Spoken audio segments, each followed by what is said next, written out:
All right, Facebook fans, friends out there, it's Rob from Echo Fine Properties, back again. I hope everyone had a great Easter, enjoyed the time with their families. Today, we're joined by another local business. Again, we're trying to highlight those local businesses in our community.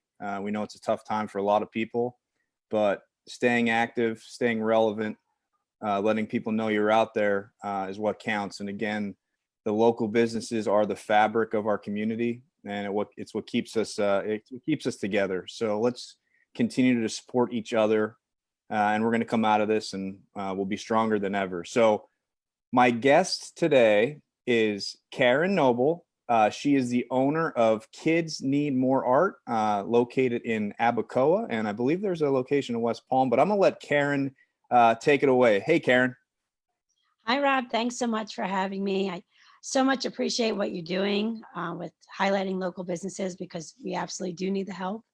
My business, we've been around for 9 years full-time and 12 years in summer. We're about to start our 12th summer. I'm optimistic that we'll start our 12th summer. It's called Kids Need More Art. We have a satellite program in West Palm Beach at the Pine Jog Environmental Education Center. That's where we started the business 12 years ago. And we do camps, classes, birthday parties, and we do and the mommy and me classes, after school programming. So a lot of that stuff. And as you guys can see, I didn't put this up in the beginning. I'm going to back out of the shot here. It's weird, but there's her logo. Kids Need More Art. And so when this whole, unfortunate circumstance came across, nobody was ready for this, right? We weren't prepared for this, and all of a sudden, boom, here it is. We're quarantined and we're stuck at home. You did something very interesting. I'm going to pull up a picture quick behind me so the audience can see, and I'm going to step out again. There's some masks here. Tell me a little bit about what you guys did at Kids Need More Art. Well, right away, I had bought these mini hand sanitizers, and I don't have any in front of me, but we had bought these mini hand sanitizers in the beginning of March, because we knew that there was going to be a concern about kids getting sick, and I'm already kind of a germ-phobic person, so this was easy for me, to think what else to do. But the nature of art, honestly, is always washing your hands. We wash our hands, because we're always getting messy.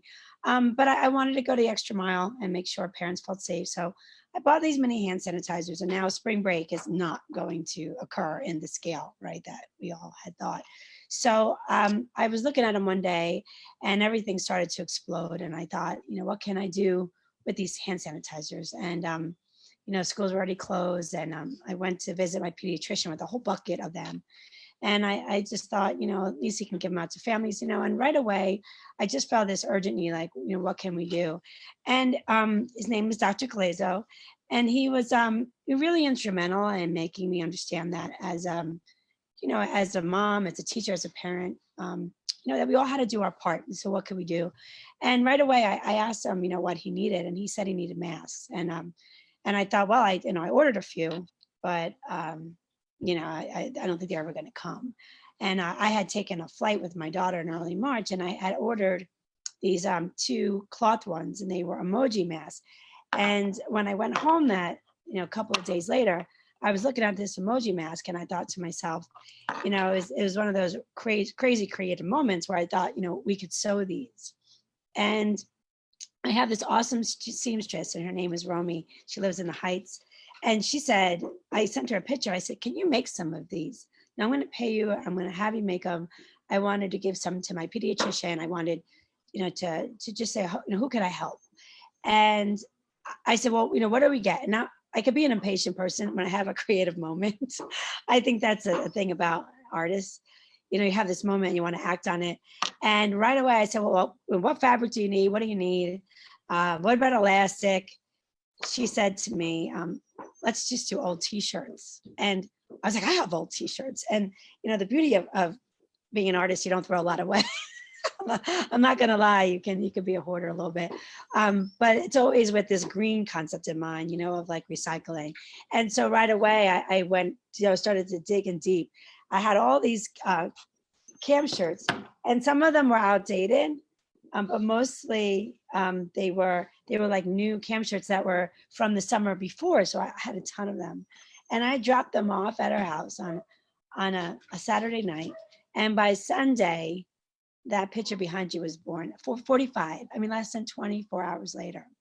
And then she had made a tutorial. I didn't even ask her to. It was very synchronistic the way everything happened. And I posted, and everybody started liking and commenting, can I get one? A nurse asked, and right that night I dropped one off at a local nurse's house. And then what happened was that my daughter goes to Bach Middle School of the Arts, and I said, I want to post at Bach. And then this way, those kids, a lot of theater majors, they know how to sew. And that night was pretty amazing, where I think about 20 families started asking me for the video. And, a lot of people have asked me how many masks you think were made, like in your circle. And I'll never really be able to know, because I really was just a kind of a facilitator, sharing the idea with the t-shirts. They didn't have to buy anything. They didn't have to go to stores. And then Elastic started getting crazy sparse at that point. So we came up with a really great concept. Then we went on the news on Monday, because right away somebody saw it from John Everson and CBS and WPTV saw it. And, he says to me, what can we do here? What can we do to make this, share the news? And we go back to my pediatrician's office, and I surprise him with the masks. And he says right away, they might not be medically sanctioned, but if you wear them, it's one less person, that's going to touch their nose, touch their face. It'll stop the spread in the community. But honestly, like I said, they started to really be used, from like some nurses didn't have anything. So I think that was the beauty of it. Like, this was made from some of my husband's old shirts, you see. And then, awesome. And then after that, I connected with someone from the Bach Foundation, Susie Diaz, and she started making her own versions. Hers were a little more medically sanctioned because they have a filter inside. And, she came up with amazing ones. And then I was getting so many requests that Susie actually started to give me, some, and I started to drop them off in turn to hospitals and things like that. That's awesome. That's amazing. I mean, in a terrible situation, the community, there it is right there, local business, yourself coming together to help the local community. And this is what it's all about. And we're going to need more of that in the weeks and months ahead. I know this could be, possibly the new norm. A lot of people started selling them, which is great because there was mass need. But they, we just didn't only go to doctor's office. I mean, nursing home. One day my UPS driver pulled up and I gave him one. It started to get a little overwhelming when you feel like you wanted to help so many. I mean, it was such a need and you couldn't get there. It got a little overwhelming for a little bit. I'm not gonna lie. I was getting text messages, especially when CBS aired and WPTV aired. It was a little overwhelming at first. And then one of my teachers and interns, Miss Leanna, she started sewing. That went on the school district news. So every time the word got out there, we'd get more requests. But it was great, to share our video, share our version. And then, like I said, people made their own version, their own styles. Now, do you see, it's art is something that's, I was a stick figure drawer. I'm not a very good drawer. But we all start out that way. Art is something that it's just amazing, because it seems like in time it draws your mind to a different place, and you could be in a terrible spot right now and thinking the worst. And kids, you have to look at kids especially, and that's what you deal with. They're so innocent, and their drawings come to life. They envision themselves in these drawings, and it just gets the attention off not being in school. So parents may be going stir crazy right now. I got 2 boys of my own, and we're doing some virtual schooling and all that stuff. And art class is one of the classes that they still have to do, which is fun. They have drawings that the teacher makes them do and different things like that. But any tips for parents out there, little things they can do around the house? You don't have to go out to Walmart and buy supplies, maybe some things outside in the backyard that they can do. And I'll show a quick picture you also sent me, and playing again. I'm going to step out here again. There's some rocks. There's some rocks. And, one of our themes last summer was called Sticks and Stones. And that is actually Andy Goldsworthy piece. And, because we started our program at the Pine Jog Environmental Education Center, we love nature. We love anything green, recycling. So I think that, when you ask me, I think that's one of the things that I love about teaching art with the children is, we would make these amazing, beautiful guided projects that the kids would work on 5 hours in a day. But then at the end of a camp day, giving them these little found objects or giving them a little opportunity free draw, it's really what they're most proud of is their own creations.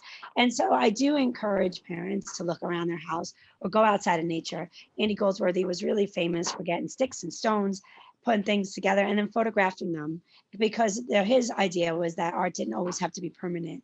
If you give it to the land, give it to nature, it would basically morph into its own way, whether it was the wind or water.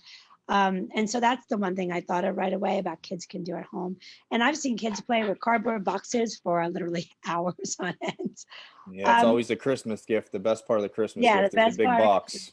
And I think one message I really want to get out there as an art educator and as an art advocate, a lot of people ask me right away, what am I going to do art to go kids? And I would have liked to, but we put our attention into the mass, and that was a full-time job for me for a couple of weeks, number one. And there was enough out there. There wasn't a need. It became, everybody was offering an idea, and I love the way it redefined businesses for sure. Number two, everybody asked me if I was going to go online and do classes. And again, I felt that there were ways that nationally you could connect, and there were so many people doing classes online. But I really wanted to lend that attention to the art teachers in school because they have strong programs that needed to be validated at this point. And as a former art educator, that was really important to me that I didn't kind of add to what the teachers had to do. Again, that was my personal decision. If camp changes, maybe that's something we think of in the future. But I really wanted to just stress about making art at home and having the kids be creative. But one thing that's really important to me now that I'm seeing in my own family is the overwhelming technology component with the virtual schooling and like kind of visual stimulation through technology, that I want to tell parents it's more important than ever to not have the kids on video games, not have the kids watching TV, that everybody has crayons or, everybody has pencils, anything, again, using sticks and stones, going around your house and using found objects. I think that it's more important than ever to disconnect because kids are now learning online. I hate to see that overload of technology. You need a break. You need a break. And that's where art provides, and art provides healing. Even if you say, what are your feelings today? Are you scared? Or, to draw, to really journal and document this time from a child's standpoint is important, but they express so many emotions through their art. And I think it's important if they just even have that time to draw. And I have to tell you, I've been seeing amazing things. My students even sending me pictures, even Easter eggs without people going out and getting, parents couldn't get at the kits. I mean, the way we were making Easter eggs were redefined, I thought. And I'm really proud of that creativity. You know what? That's what I said when I was interviewed with the news. I said, sometimes it just takes one creative moment and you make a difference. And that's what art provides, that outlet, that creativity. I mean, I think that arts are shining through this whole entire pandemic. I mean, you could go online, not only just the people sewing, but all the innovative ways that we could connect. It's, there's an art component. I mean, we could watch opera at the Met in New York. We can dance with ballet schools that are across the country. There's so many ways now that we can reconnect with the arts. And I think it's more important than ever to find those connections. Well, it's amazing. The owner of Echo Fine Properties, Jeff Lichtenstein, told his staff, our staff, that we have to put ourselves. If you've seen the movie Big with Tom Hanks, Tom Hanks wants to become big. Well, he's telling us we're going to call our movie Little because we want to become little, meaning we want to go back into a time when we were kids, and the things that we loved as kids was art, was playing outside, was doing the things that we didn't have as we became adults and we got so sucked into this lifestyle. But it's taking that time to be a kid again and have spend time with your kids. Yep. Yeah, I think so. And I think I've seen, like I said, I know a lot of people are scared, and they're worried. But I think if I could just, spread one message, is like to just be positive around the kids. I mean, they're going to pick up your energy. Shut the TV off. I'm not a TV component, but I've often said in any kind of challenges. I remember, you know, you know, when we've seen like, I'm not going to mention any, like, just in case kids are watching, but any kind of really traumatic events on the news, I've always been a component about shutting the TV off, because those visual images are so powerful that can stay with the child for a really long time.